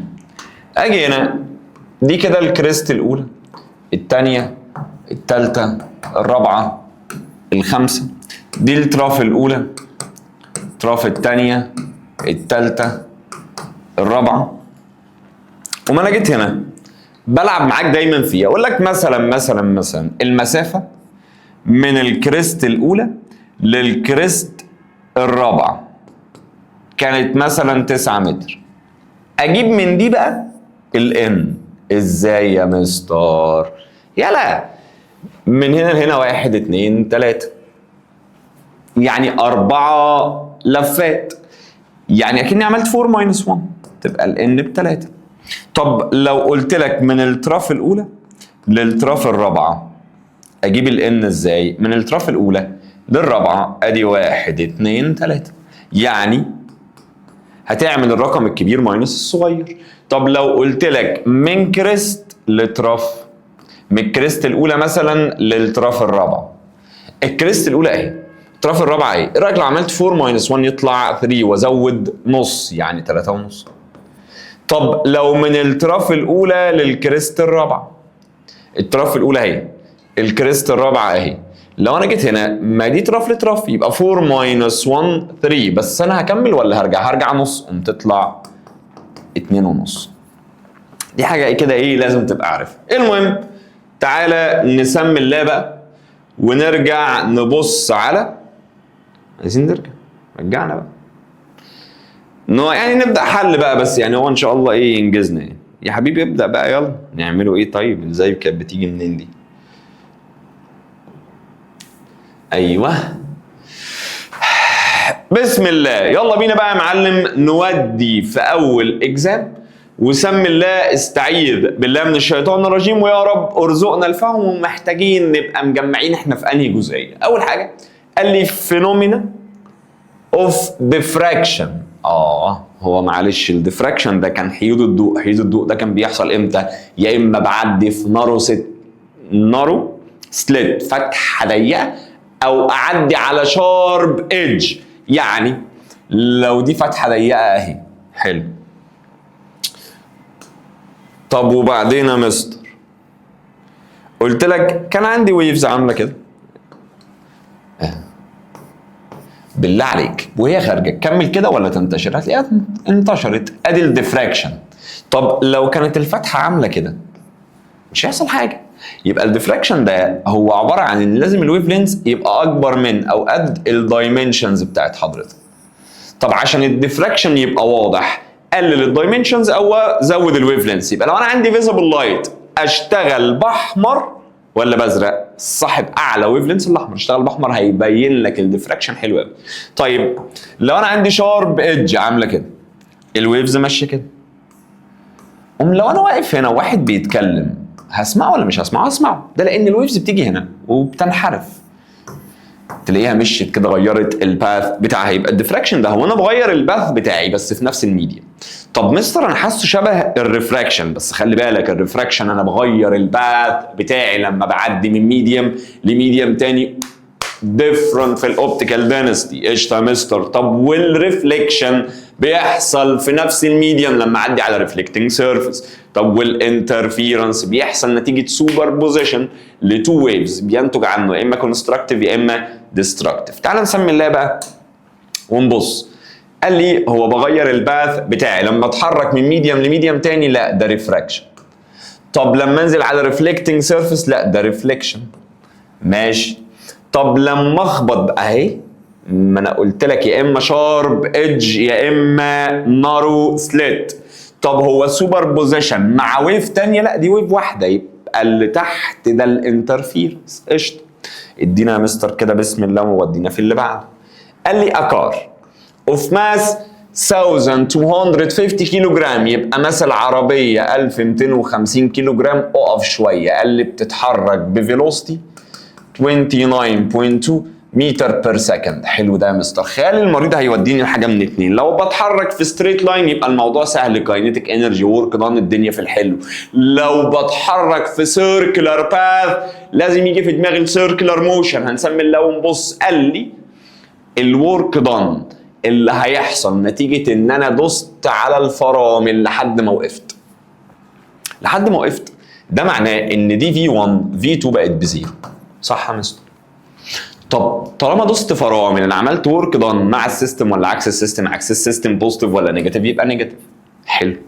عايز ايه بقى؟ انا عايز اعرف الورك دان. ما الورك دان هفكر معاك كان اف دي كوساين سيتا، بس يا مستر هنا لا اداني الاف ولا الدي ولا كوساين سيتا. اعمل ايه؟ ما هو كان في واحد تاني عباره عن تشينج الكاينيتيك انرجي، يعني كاينيتيك انرجي 2 ماينس كاينيتيك انرجي 1. مستر بس انا وقفت يا مستر، يعني كاينيتيك انرجي 2 بزيرو صح، ماينس الكاينيتيك انرجي كانت هاف ام في سكوير، يبقى هاف الماس 1250. الفيلوسيتي كانت 29.2 اف في الباور 2.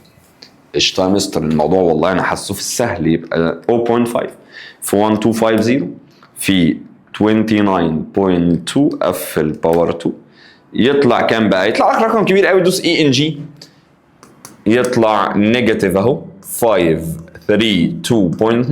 في 10 باور 3 جول. لقيته بيقول ابروكسيميتلي وفي كيلو، ما هي الكيلو دي 10 باور 3، يعني من حق اشيل دي واحط كيلو. حلو. يعني 532 ابروكسيميتلي 533. قشطه يا مستر يا جامد. اللي بعده قال لي في الاوبوزيت فيجر كان عندي ايه ده يا معلم؟ ده بندلم. يبقى انا بتكلم في سيمبل هارمونيك موشن. قال لي بيتحرك ببريودك تايم تي which of the following statement is incorrect. مين في دول مش صح؟ تعال نسمي الله كده ونفتكر. انا عارف ان ده بالله عليك ما تتسوح. الفيلوسيتي هنا مش زيرو، ده الفيلوسيتي هنا ماكسيمم والكاينيتيك انرجي ماكسيمم، انما البوتنشال انرجي زيرو. هنا بقى الفيلوسيتي بزيرو، الكاينيتيك انرجي بزيرو، البوتنشال انرجي ماكسيمم. طب وهنا الفيلوسيتي بزيرو، كاينيتيك انرجي بزيرو، البوتنشال انرجي ماكسيمم. حلو. قال لي ايه؟ قال لي السبيد بتاعت البندلم عند اكس اكبر من السبيد بتاعت البندلم عند واي. فيلوسيتي عند اكس دي ماكسيمم، واي بزيرو. مستر صح اختارها يا حبيبي. هي سي انكوريكت. مين مش صح؟ دي صح، فمش هينفع اختار. شفت انت الحلاوه دي؟ طب اللي بعد قال لي السبيد بتاعت البندلم عند زد بزيرو. قال لها صح، مش هينفع اختار. قال لي التايم تيكن باي pendulum تو كفر ديستانس اكس واي كانت ربع البريودك تايم من اكس لواي. طب ما ده امبليتيود يا مستر، والامبليتيود ربع البريودك تايم، ما انا عارف ان البريودك تايم هو 4 تايم الامبليتيود، يبقى تايم الامبليتيود نزل دي بالديفايدد، يبقى تايم الامبليتيود هو ربع البريودك تايم. صح، مش هينفع اختار. سي بقى he say the amplitude of vibrations هو الديستانس between، سمي الله، من هنا الامبليتيود ماشي، يعني من اكس لواي او من اكس لزد او العكس، هي قال لي الامبليتيود هو الديستانس من واي لزد. يا ابن اللعيبه، واي اهي، زد اهي، يعني من واي لزد. من واي لزد دي هي 2 امبليتيود، ما اقدرش اقول ان هي صح. طب عارف لو كان قال لي هي نص الديستانس من واي لزد كانت تمشي، لان دي 2 امبليتيود، نصها يبقى امبليتيود واحد. هنا كده دي الوحيده اللي مش صح، فهنختار. اللي بعده بسم الله الرحمن الرحيم، يلا بينا. عايزين نسمي الله كده ونفتكر مع بعض ايه شويه حاجات. انت طبعا وانت بتحل مش تعمل اللي انا بعمله ده يعني. قال لي ايه؟ قال لي في الاوبوزيت فيجر، ماشي، كان عندي object falls from rest from a top of building at height 3D. so في كذا بقى ايه اوبشن بيسأل عليه. اسألك سؤال بس، ما هو ده اتش ماكسيمم، يعني دي اعلى حته، فهنا البوتنشال انرجي بتبقى ماكسيمم والكاينيتيك انرجي بزيرو. تعالى مثلا لو قلت ان دي يا عم 30 ودي زيرو، ما عنديش مشكله. قبل ما اخبط في الارض البوتنشال انرجي بتبقى زيرو، طب والكاينيتيك انرجي بتبقى ماكسيمم بال 30 دي. طب هي ال 30 دي ما هي البوتنشال انرجي هي ام جي اتش، صح؟ ال 30 دي جت نتيجه اتش بكام دي؟ 3 دي، صح؟ طب ايه رايك لو في نقطه في النص بالظبط، يعني هنا كده 1.5 دي وهنا كده 1.5 دي. مستر هو في النص مش الاثنين قد بعض؟ يعني الكاينيتيك انرجي قد البوتنشال انرجي بتبقى نص الميكانيكال، يعني كل واحده فيهم 15 جول. ايه رايك بقى لو عندي نقطه هنا، بالله عليك، نتيجه ال 3 اتش البوتنشال انرجي كانت 30، طب لو اتشايه واحده دي واحده، يعني قلت 3 مرات تقل 3 مرات تبقى 10، يعني عند النقطه دي البوتنشال انرجي ب 10 جول. طب مستر ما ده معناه ان الكاينيتيك انرجي ب 20، لان الاثنين مع بعض ب 30، صح؟ طب تعالى عند النقطه دي، انا نزلت من تحت دي يتبقى لي تحت 2 دي، يعني انا نتيجه الثلاثه دي كنت ب 30، فانا عارف ان الواحده ب 10. لو نزلت من فوق واحده يتبقى لي تحت 2، يعني انا قليت 10 يبقى وصلت ل 20. او نتيجه ال 3 دي انا كان معايا 30 بقت 2 دي يبقى معايا 20، يبقى ده معناه ان البوتنشال انرجي اللي هنا 20 جول والكاينيتيك انرجي 10 جول. حلو، تعالى بقى نسمي الله ونتفرج على كلام الراجل المحترم. قال البوتنشال انرجي عند اكس قد الكاينيتيك انرجي عند واي. البوتنشال انرجي عند اكس اهي، حلو، مالها قد الكاينيتيك انرجي اللي عند واي. هل دي ب 30؟ هل قد الكاينيتيك انرجي عند واي؟ لا. طب عارف قد الكاينيتيك انرجي اللي عند مين؟ عند كي، يعني دي لو كانت كي كنت اخترتها. طب قال البوتنشال انرجي عند واي، ماشي، اكبر من الكاينيتيك انرجي اللي عند كي. البوتنشال انرجي عند واي اهي، الكاينيتيك انرجي اللي عند كي، يلا ده عند كده الماكسيمم، يبقى لو كانت كده كانت تبقى صح. حلو، قال لي اخر حاجه بقى، دي كده غلط اهي، البوتنشال انرجي عند اكس ماكسيمم اكبر من الكاينيتيك انرجي اللي عند واي، لا دي قدها. حلو، يبقى خلاص انا اخترت سي. قال لي الكاينيتيك انرجي عند زد قد البوتنشال انرجي عند واي، تعال نسمي الله. الكاينيتيك انرجي عند زد ب 20، البوتنشال انرجي اللي عند واي والله ب 20. صدق يا مستر صح. خلصت. بسم الله. اللي بعده قال لي a light falls على semi circular glass. خلي بالك انا لو داخل من اي حته بتعدي زي ما انت مش هيحصل ريفراكشن، لان دايما هتبقى الانجل ب 90 لان ده circular disk. قال لي الريفراكتيف اندكس يعني اداني الان ب 1.5 بتاعت الجلاس وحواليا اير، ما عنديش مشكله. قال لي which of the following figure represent الكوريكت بقى لللايت. عايز اعرف مين في دول مساره صح. تعال نسمي الله. انا اول ما ابص كده لازم اقول ده غلط، ليه؟ ما انا عديت من جلاس لاير، ما ينفعش اكمل زي ما لازم يحصل ريفراكشن. حلو، طب تعالى كده، هنا انا ما عدتش، بس خلي بالك كده مش هنا حصل ريفليكشن. يعني لو دي 45 دي 45 المفروض في الريفليكشن تبقى دي كمان 45، استحاله. يبقى انا محتار ما بين ايه وسي. ايه الفرق؟ ايه ده عدى يعني حصل ريفراكشن. سي حصل توتال انترنال ريفليكشن. طب هو انا افرق ازاي؟ ممكن اجرب سنيلز واللي يطلع ماس ايرور يبقى ده معناه ان حصل توتال انترنال ريفليكشن، او هروح اشوف فاي كريتيكال وابص هي الانجل دي كام؟ 45. طب ودي 45. لو فاي كريتيكال مثلا طلعت 60 يبقى ده الصح، ليه؟ ما انا اقل من الكريتيكال هطلع بره. طب لو طلعت مثلا 40 يبقى ده الصح، لان ده اكبر من الكريتيكال يحصل توتال انترنال ريفليكشن. طب فكرني كده، ساين فاي كريتيكال كانت N2 على N1، بس مستر هنا انا طلعت للاير يبقى 1. طب وN1 1.5، ابني لو حل كتير شيفت ساين تطلع تقريبا 42، يعني فاي كريتيكال ب 42. طب ما انا داخل ب 45 اكبر من الكريتيكال يبقى هيحصل توتال انترنال ريفليكشن، يبقى دي مليون في المية غلط.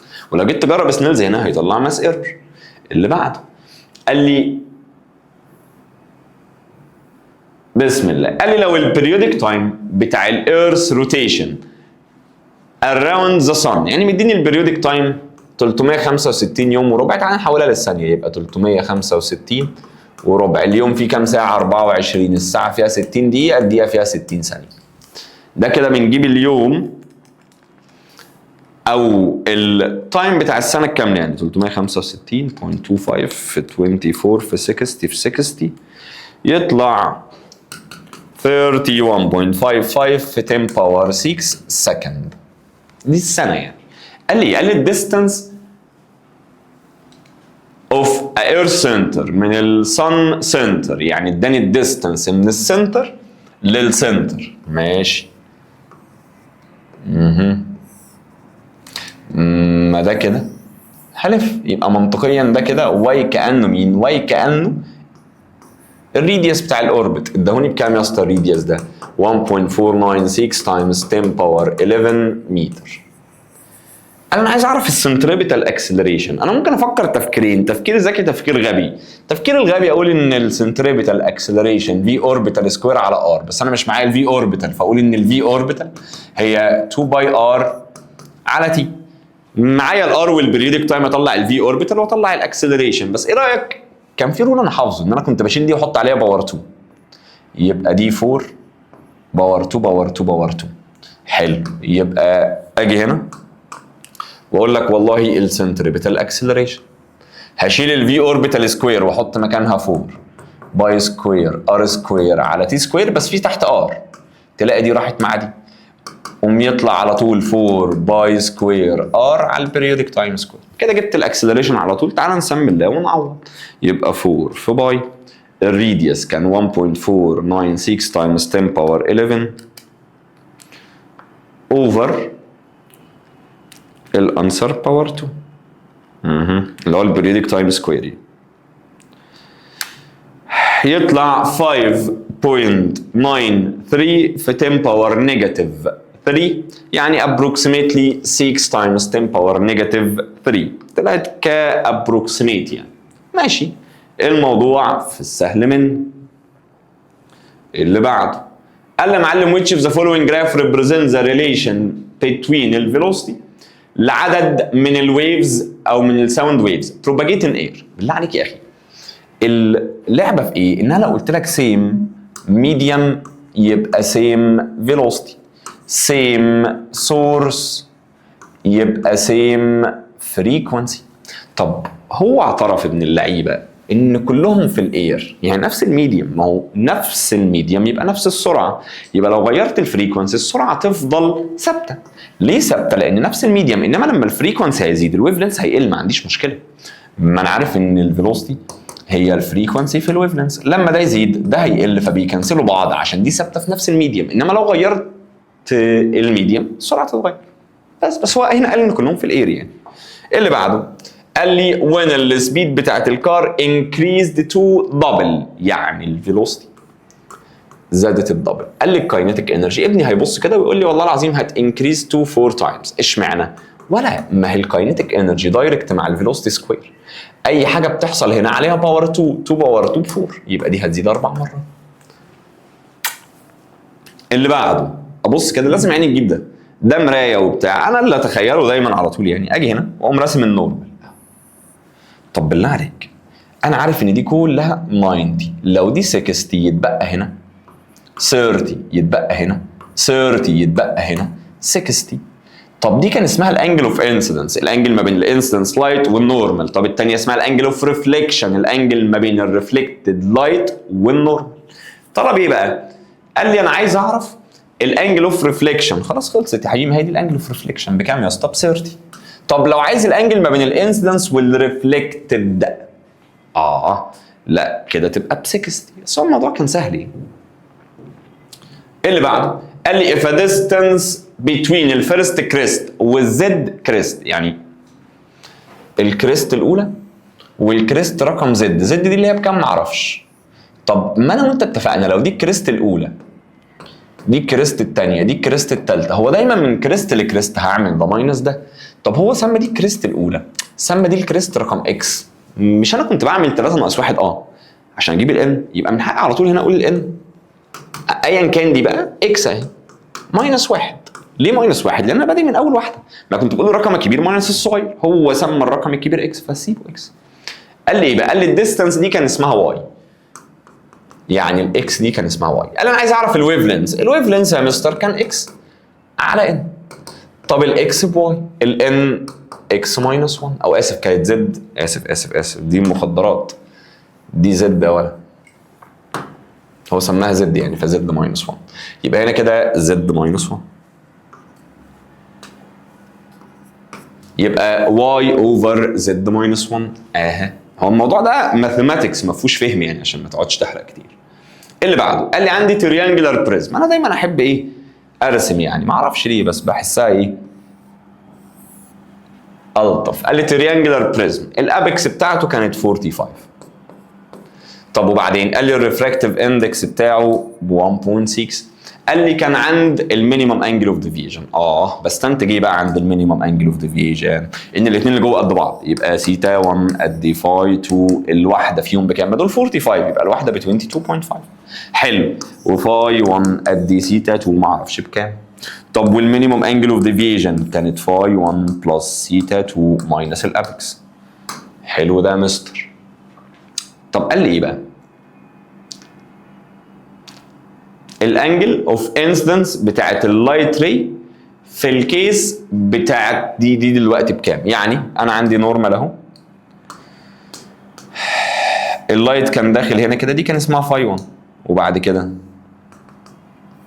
دي اسمها سيتا 1، دي اسمها فاي 2، دي اسمها سيتا 2. انا عارف دي بكام؟ ب 22.5، ودي كمان ب 22.5. انا عايز دي او دي. ليه؟ ما هو الاثنين واحد ولا، يبقى مضطر اشتغل سنيلز. انا داخل او وانا خارج، ما قالش انا محطوط فين، هعتبر ان انا في الاير. ان اللي 1 ان اللي بره بكام؟ كنت بقول ان 1 ساين فاي 1 ايكوال ان 2 ساين سيتا 1. ان اللي بره ب 1 ساين فاي 1 انا عايزها ايكوال ان اللي جوه ب 1.6 ساين 22.5. القانون الوحيد فاي 1، يبقى شيفت ساين 1.6 في ساين 22.5 قفل، تطلع 37.8. وخلي بالك هي سيتا 2 يعني، واقدر اجيب دلوقتي بقى ايه المينيمم انجل اوف ديفيجن، بقى كل حاجه معايا يعني. اللي بعده قال لي عندي 2 ساتلايتس A و B are equal in mass. ماشي، يعني ماس A قد ماس B. قال لي and orbit a planet. ماشي، قال لي الاوربيتال ريديوس كان R و 2R، يعني ريديوس A كان ب R، ريديوس B كان ب 2R. قال لي then a magnitude of gravitational force of planet A على او البلانيت على ساتلايت A مالها ومال الجرافيتيشنال فورس بتاعت البلانيت على ساتلايت B. يبقى انا دلوقتي عندي بلانيت كوكب اهو حلو، وعندي ساتلايت A اهو وساتلايت بي اهو، الاثنين بيلفوا حوالين البلانيت بس بريديوس مختلف، دي اسمها ار دي اسمها 2R. عايز اعرف الجرافيتيشنال فورس. مستر الجرافيتيشنال فورس دي كانت جي M1 M2 على ار سكوير. يا رب ارزقنا الفهم. الجي ثابته، ماس البلانيت ثابته، ماس الساتلايتس ثابته، يبقى اللعبه كلها لعبه ان الفورس انفرس مع الريديوس سكوير. يبقى لو انا عايز اعمل ريشيو ما بين فورس بتاعت الجرافيتي بتاعت ايه على فورس الجرافيتي بتاعت بي، يعني ريديوس بي جدع ياض على ريديوس ايه بما يرضي الله باور 2. حلو. طب هو ريديوس بي كان ب 2 ار، ريديوس ايه كان بار، بس ما تنساش فيه هنا باور 2، شيل دي مع دي قوم تطلع 4. يبقى ده معناه ان هي 4 تايمز يا معلم. قشطه يا مستر. اللي بعده قال لي في الاوبوزيت جراف represents the relationship between الديسبيسمنت بتاعت البارتكلز بتاعت الميديم والتايم اللي بيحصل فيه بروباجيت. طيب قال لي ايه بقى؟ قال لي لو التايم انترفال ما بين A و B كان 0.15 سكند. خليك بس اسالك واقول لك هو دي كده كام لفه؟ واحده، يبقى التايم بيريودك تايم. طب من هنا لهنا نص، يبقى نص البيريودك تايم. طب من هنا لهنا ربع. طب من هنا لهنا 3/4. الراجل ده قال لي انا اتحركت من هنا لهنا، يعني التايم من A ل B كان 0.15 سكند. خلي بالك بقى هو ده تايم قد ايه؟ لسه ما قريتش السؤال، ده تايم ربع لفه. طب ما البريودك تايم هيبقى قد 4 مرات، يبقى 4 في 0.15 يعني 0.6 سكند.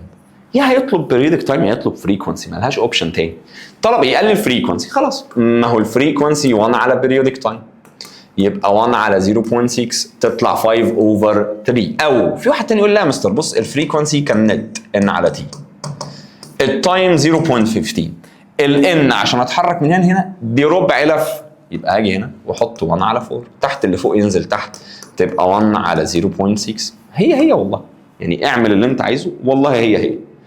اللي بعده قال لي في يونجز دبل سليت اكسبيرمنت، بالله عليك لا تفكرني ده الانترفيرنس دلتا واي كانت لامدا ار على دي، يا رب تخش الجنه. دلتا واي هي الديستانس بين تو سكسيسيف برايت او تو سكسيسيف فرينج بتديبند على الويف لينث، والار الديستانس بين السكند سكرين والثيرد سكرين او السكند سكرين والاوبزرفيشن سكرين او الدبل سليت بارير والاوبزرفيشن سكرين. طب والدي الديستانس بين التو سليتس. حلو.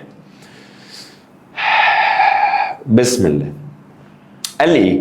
قال لي ريد لايت ووز يوزد في الاكسبيرمنت، يعني كنت بحط احمر. طب ما خلي بالك ويف لينس الريد ده اكبر ويف لينس، لو في نفس الاكسبيرمنت يبقى اكبر دلتا واي تبقى بتاعت الريد. حلو. وقال لي عدتها تاني بس حطيت بلو. طب ما ويف لينس البلو ده صغير قوي، يبقى دلتا واي بتاعت البلو صغيره قوي. في نفس الاكسبيرمنت ده معناه ان الار والدي ثابته. طب انا عايز ايه؟ عايز ريشيو ما بين دلتا واي ريد على دلتا واي بلو. طب ما دلتا واي ريد على دلتا واي البلو هي ويف لينس الريد على ويف لينس البلو. طب ما ده اكبر ويف لينس، يبقى مليون في المية لازم تطلع جريتر ذان 1. كان موجود في امتحان شهر ده. ماشي. اللي بعده قال لي كان عندي اوبجكت هذا بوتنشال انرجي 1000 جول، يعني اداني البوتنشال انرجي ب 1000 جول. قال لي at a point at height 10 متر، يعني ارتفاع النقطة كان 10 متر. لازم يجي في دماغي من البوتنشال انرجي هي ام جي اتش. قال لي ايه بقى؟ قال لي انا عايز اعرف ماس الاوبجكت واداني الجرافيتي. طب بالله عليك ما هي البوتنشال انرجي ب 1000، الماس ما اعرفهاش، الجرافيتي ب 10 والهايت ب 10، شيل ده مع ده ده مع ده قوم تطلع الماس ب 10 كيلو. الموضوع يعني والله العظيم تافه لو الدنيا كويسه. بص هنا بقى نظريه المؤامره هتوديك في داهيه. ليه؟ قال لي في الاوبوزيت فيجر a light ray passes through a triangular prism. عايز الابيكس. بالله عليك مش الابيكس دي، هي الانجل ما بين السايد اللي انا دخلت من عنده خرجت من عنده. طب بالله عليك بص عشان تعرف المخدرات، انا دخلت من هنا خرجت من هنا، ادي الانجل السايد اللي دخلت من عنده اللي خرجت من عنده. طب ما دي الابيكس يا مستر، يعني ب 90. والله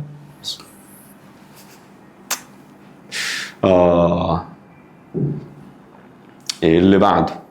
بسم الله. قال لي from opposite figure الورك done by a force F to push a box من الجراوند ليفل على الانكلاين بلين. عايز الورك done، يا رب تفتكر كان F دي كوساين سيتا، والسيتا دي الانجل ما بين الفورس والديسبليسمنت. حلو.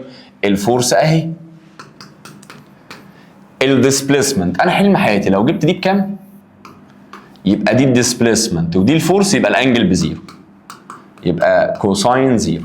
طب يا رب تخش الجنه يا ابني. مش دي 30؟ السايد اللي قدام انجل 30 هو نص الهايبوتنس، يعني لو دي 3 يبقى دي 6 متر، يبقى على طول 6. طب 100 في 6 ب 600. وقلت لك بالله عليك ما تجيبش 450 و150 وتعمل بلس، الموضوع هيبقى صعب قوي. اللي بعده قال لي when an object moves with uniform circular motion، يبقى انا بتكلم في circular motion.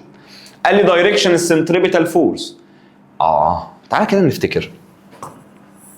عندي اوبجكت اهو بيتحرك في circular motion، ادي الفيلوسيتي هنا كده اهي، الفيلوسيتي هنا كده اهي، الفيلوسيتي هنا كده اهي، الفيلوسيتي هنا كده اهي، والحبل ده بيتحرك هنا. طيب انا وانت اتفقنا ان السنتريبيتال فورس لجوه والسنتريبيتال اكسلريشن برضه لجوه لازم يبقوا ايه؟ بيربنديكولار. طب ينتج نتيجه ذلك ان الفيلوسيتي بتفضل ثابته كماجنتيود انما بتتغير كدايركشن. طيب قال لي ايه بقى؟ قال لي يا معلم السنتريبيتال فورس هل في نفس الدايركشن بتاع الموشن؟ لا، كده كانت السرعه هتزيد كماجنتيود والدايركشن ثابت. طب هل هي بيربنديكولار على دايركشن مين يا اسطى؟ على الموشن والله. طب اوبوزيت لدايركشن الموشن؟ لا. ليه؟ لان لو اوبوزيت الفيلوسيتي تقل كماجنتيود والدايركشن يفضل ثابت. طب هي تانجنت للاوبجكت بقى؟ دي الفيلوسيتي هي اللي دايما تانجنت للاوبجكت بقى. بسم الله. قال لي كان عندي اوبجكت الماس بتاعته 19 كيلو جرام. قال لي فريلي فروم هايت، يعني هينزل من هايت قد ايه يا اسطى؟ 60 متر. عايز اعرف الكاينيتيك انرجي عند الميد بوينت. طب يا مستر ما هو في النص بالظبط الكاينيتيك انرجي بتبقى قد البوتنشال انرجي، كانت نص الميكانيكال انرجي. حلو. طب عند النقطه اللي فوق دي، ما انا مستر عارف ان دي بوتنشال انرجي ماكسيمم، ما انا ماسكه اللي هي ام جي اتش. طب بالله عليك الماس ب 19، الجرافيتي ب 10، الهايت ب 60. يلا بينا. يبقى 19 في 10 في 60 يطلع 11400. مستر ما دي الميكانيكال انرجي صح؟ طب ما في النص انا ببقى نصها، يبقى اوفر 2 يطلع 5700 جول. والله العظيم تافه. اللي بعده قال لي if a gravitational force between two objects كانت F. طب هي ايه الجرافيتيشنال فورس دي يا مستر؟ كانت جي M1 M2 على ار سكوير، والار سكوير دي هي الديستنس من السنتر للسنتر. قال لي والديستنس بتوين ذم انكريزد تو دبل. عايز اعرف الجرافيتيشنال فورس. بما يرضي الله يا اخي لا تركز. لو دي زادت الدبل فهي عليها باور 2، يبقى دي توتالي زادت 4 مرات. طب مستر ما هي انفرس، يعني لو دي زادت 4 مرات دي تقل الربع، يبقى هتبقى اف على 4، قلت الربع. قشطه يابا. اللي بعده قال لي answer the following questions من 21 ل 24.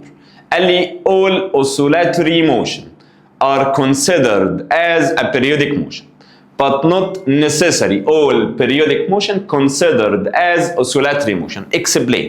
والله من حق اقول ايه بقى؟ ان ال oscillatory motion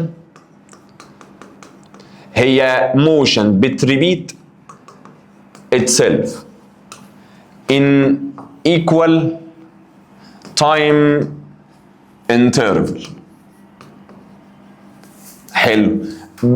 around أو on the two sides of rest position. حلو. إنما لما أجي هنا وأسمي البريودك موشن هي حركه بتريبيت اتسيلف في ايكوال تايم انترفال، يبقى اقول ان هي موشن بتريبيت اتسيلف في ايكوال تايم انترفال. ودي بقى بتتقسم لكام حاجه؟ 3 حاجات، يا اما اوسيلاتوري موشن، يا اما سيركلر موشن، يا اما ويف موشن. يبقى الفرق ان دي حركه بتريبيت اتسيلف في ايكوال تايم انترفال، دي البريودك موشن. انما الاوسيلاتوري حركه بتريبيت اتسيلف في ايكوال تايم انترفال على التو سايدز للريست بوزيشن، والاوسيلاتوري موشن هي جزء من البريودك موشن. قشطه. اللي بعده قال لي calculate the ratio between the gravitational acceleration on a moon's surface and the gravitational acceleration on the earth's surface given that mass الارث اهي والريديوس اهو، mass المون اهي والريديوس اهو. انا عايز ريشيو ما بين الجرافيتيشنال اكسلريشن او الجرافيتيشنال فيلد انتنسيتي. طب الجي دي كانت عباره عن ايه؟ كانت عباره عن الجي في الام على مين بقى بالله عليك يا اخي؟ على الار سكوير. حلو. اسمي الله كده وافتكر. افتكر ايه بقى؟ افتكر يا معلم ايه الجيفنز اللي هو مديهاني. هو عايز ريشيو. حلو، طب ما هو ده اسمه يونيفرسال جرافيتيشنال كونستنت، رقم ثابت. يبقى لو انا عايز الجرافيتي بتاعه المون على الجرافيتي بتاعه الارث، طب الجرافيتي وماس البلانيت دايركت، يبقى ماس المون على ماس الارث. حلو، انما الجرافيتي والريديوس سكوير انفرس، يبقى لو جرافيتي المون فوق يبقى ريديوس المون تحت. حلو، جرافيتي الارث تحت يبقى ريديوس الارث فوق، بس ما ننساش ان ده عليه باور 2. تعالى بقى نسمي الله ونعوض. قال لي ايه بقى؟ قال لي يا معلم الماس بتاعت القمر كانت بكام بقى؟ اداني ماس الارث اهي، والريديوس بتاع الارث اهو، ماس المون اهي، يبقى 7.35 تايمز 10 باور 22. والماس بتاعت الارث كانت 5.976 في 10 باور 24. ريديوس الارث كان 1. اسف، ريديوس الارث كان في الاول ولا يخرب بيت البانجو اهو، كان 6.4 تايمز 10 باور 6، وريديوس المون كان 1.74 في 10 باور 6. ودي دي مع دي وما تنساش في هنا باور 2 يعني. بسم الله، يبقى 7.35 في 10 باور 22 over 5.976 في 10 باور 24. تعالى هنا 6.4 over 1.74 قفل باور 2، تطلع الريشيو دي 0.16. والريشيو دي يا معلم ملهاش يونت. عايزين بس نتشيك بسرعه الارقام. خلصت يا معلم، قشطه. ومنطقيا لازم تطلع جريتر ذان 1. اعتقد دي تطلع يعني لو جربنا 1 على 6 كده تطلع 0.16 يعني. فاكر في الاسئله كان دايما بتبقى عارف ان الجرافيتي بتاعت الارض 6 مرات الجرافيتي بتاعت المون، او الجرافيتي بتاعت المون هي 1 على 6 من الجرافيتي بتاعت الارث. بس ده مش مبرر ان هو لما يطلبها اقول له هي بكام على طول يعني. بس انا عارف ده ان كده كده لازم تطلع للزان 1 يا معلم. يلا بينا نسمي الله. قال لي calculate the tangential speed of an moving object في horizontal circular path. يبقى انا في السيركلر موشن with constant speed if the product of its centripetal acceleration والريديوس اهو. يعني هو اداني الاكسلريشن في الريديوس الاثنين مع بعض ب 16 متر باور 2 سكند باور 2، لان دي متر بير سكند سكوير ودي متر. عايز التنجنشال فيلوسيتي. طب يا رب ارزقنا الفهم. ما السنتريبيتال اكسلريشن هي في اوربيتال سكوير على ار، صح؟ اعمل كده. يبقى الاكسلريشن في الريديوس هي في اوربيتال سكوير، يعني الرقم ده في اوربيتال سكوير. بس يا مستر ايه يا حبيبي؟ انا عايز الفي بس. يبقى وكاني باخد هنا روت وهنا روت، يبقى الفي اوربيتال روت 16 تطلع 4 متر بير سكند. استنى خلاص بنخلص. اللي بعده قال لي ايه بقى يا معلم؟ قال لي في الفولوينج فيجرز كان represent a light ray incidence from air with same angle. same angle يعني الانجلز دي كلها قد بعض. حلو. عايز ايه بقى؟ قال لي رتب لي ال refractive index. طب تعالى نسمي الله. انا بس عايز ابقى عارف ان n1 ساين فاي 1 ايكوال n2 في ساين سيتا 1. المنطق بيقول ايه؟ ان كلهم داخلين من نفس الميديم بنفس الانجل. حلو. طب بالله عليك هو الان والسيتا والله انفرس، يعني نزل واحده فيهم بالديفايدد يطلع ان الان انفرس مع السيتا. يبقى ابص كده، دي سيتا ايه؟ دي سيتا بي، دي سيتا سي. انا شايف كده ايه؟ سيتا ايه اكبر حاجه، بعد كده سي، بعد كده بي. يبقى سيتا بتاعت ايه اكبر من سيتا بتاعت سي اكبر من سيتا بتاعت بي، يعني الساين هي هي. طب بالله عليك مش ده انفرس مع الان؟ يبقى اعكسهم. يبقى ان بي اكبر من ان سي اكبر من ان ايه يا معلم. خلصت كده يابا.